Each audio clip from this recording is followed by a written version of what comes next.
Ah, grabing init. Utang pa more. Tiisin ang sobrang init. Today is 45 degrees.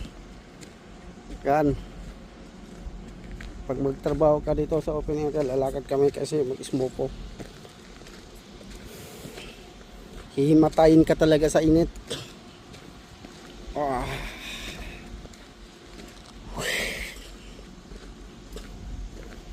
Saan kasi silong nito?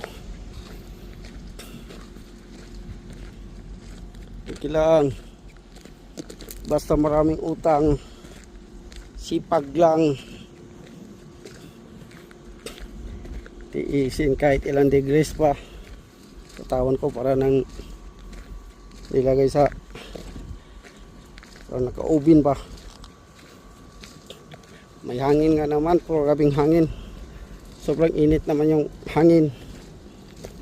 Imbes na pawisan ka, hindi ka pwedeng pawisan dito. Kasi yung pawis mo natutuyo sa sobrang init.